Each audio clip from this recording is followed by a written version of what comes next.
જય સ્વામિનારાયણ. તારીખ 29/3/2024 ફાગણ વદ ચોથ શુક્રવાર.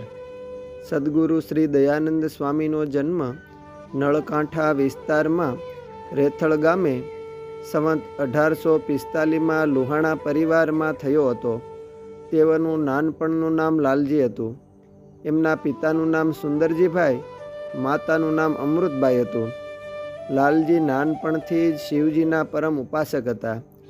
એમના અંતરમાં પ્રગટ ભગવાનના સાક્ષાત્કારની તીવ્ર લગ્ની લાગી. એમણે નળકાંઠાના વિસ્તારમાં શ્રી ગોધનેશ્વર મહાદેવના મંદિરમાં આકરી તપશ્ચર્યા આદરી. એમની તપશ્ચર્યાથી પ્રસન્ન થયેલા મહાદેવે સાક્ષાત દર્શન આપીને કહ્યું કે લાલજી, હાલમાં ભગવાન પ્રગટ પ્રમાણ સદેહે વિચરી રહ્યા છે. થોડા સમયમાં જ પરમેશ્વર તને મત્સ્યાવ ગામમાં મળશે. શિવજીના દર્શન અને વરદાનથી કૃતકૃત્ય થયેલા લાલજી પ્રગટ શ્રીહરિના મિલનની આતુર હૈયે વાટ જોવા લાગ્યા. એકવાર ભગવાન શ્રીહરિ સંતો ભક્તો સાથે વિચરણ કરતાં કરતાં મત્સ્યાવ ગામે પધાર્યા. ભગવાનના દર્શન માટે ચારે બાજુથી ભક્તોની ભીડ જામી હતી. યુવાન વયના લાલજી પણ દર્શન માટે આવ્યા હતા. શ્રીહરિએ દૂરથી એમને પાસે બોલાવ્યા અને કહ્યું કે આવો આવો લાલજી, તમને તો મહાદેવજીએ અમારી પાસે મોકલ્યા છે ને. પોતાના અંતરની ગુપ્ત વાત શ્રીહરિ જાણી ગયા. એ જોઈને લાલજીના આનંદ અને આશ્ચર્યનો પાર ન રહ્યો. લાલજીએ કહ્યું કે હે પ્રભુ, મારો મનુષ્ય જન્મારો સફળ થયો. હવે મને કાયમ આપની સેવામાં રાખો.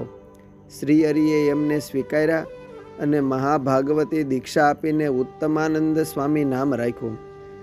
ગઢપુરમાં પ્રકંડ વિદ્વાન પુરુષોત્તમ વ્યાસ હતા. તેઓ સંતોને સંસ્કૃતનો અભ્યાસ કરાવતા. શ્રીહરિએ ઉત્તમાનંદ સ્વામીને આજ્ઞા કરી કે તમે પણ પંડિત પુરુષોત્તમ વ્યાસ પાસે સંસ્કૃતનો અભ્યાસ કરો.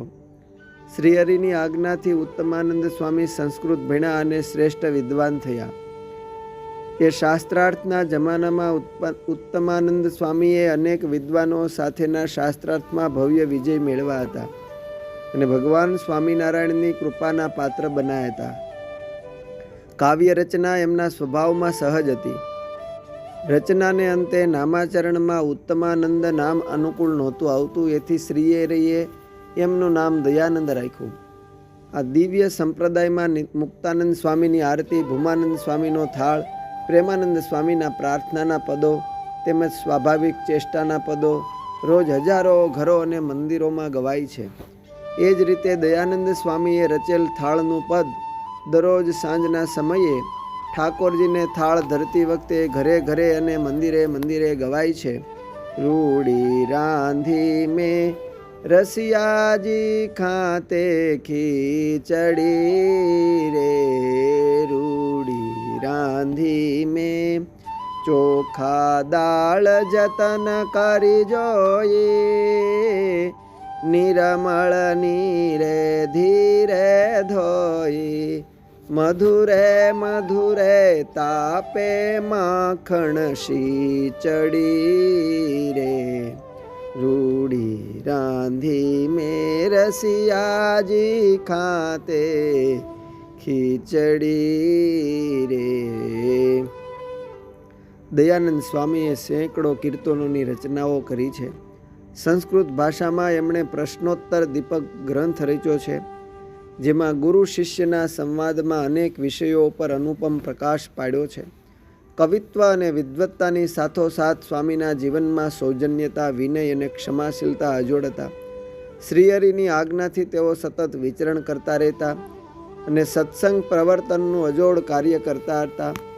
ગુજરાતથી લઈને ઉત્તર પ્રદેશના અયોધ્યા અને વિદર્ભ, ગ્વાલિયર સુધી અનેક અગવડતાઓ વચ્ચે માન અપમાન વેઠીને એમણે પગે ચાલતા વિચરણ કરીને અનેક મુમુક્ષુ જીવો સમક્ષ પ્રગટ પ્રભુના ગુણ ગાઈને ઉપદેશ આપીને જીવને જગદીશનો ભેટો કરાવેલ છે. અન્ય નંદ સંત કવિઓની પેઠે સદગુરુ દયાનંદ સ્વામી પણ બહુમુખી પ્રતિભા ધરાવતા હતા. ઉત્તર ગુજરાતમાં કરજીસણ, ડાંગરવા, લાંઘણજ, વિજાપુર, વિસનગર, વડનગર વગેરે ગામોમાં એમણે ભવ્ય મંદિરો બંધાવેલા છે. આ મંદિરોની ઉત્તમ કલા કારીગરી આજે પણ દયાનંદ સ્વામીની અમર ગાથાઓ ગાય છે.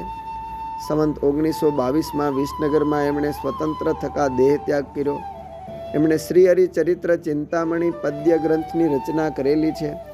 આ ગ્રંથ સંસ્કૃત ભાષામાં પ્રાસાદિક શૈલીથી રચાયો છે. દયાનંદ સ્વામી દ્વારા રચાયેલા કીર્તનોનો સંગ્રહ દયાનંદ સ્વામીના કીર્તનો નામના ગ્રંથમાં થયો છે અને સત્સંગમાં પ્રાપ્ય છે. અસ્તુ. જય સ્વામિનારાયણ. શ્રી નંદ સંત કવિઓમાંથી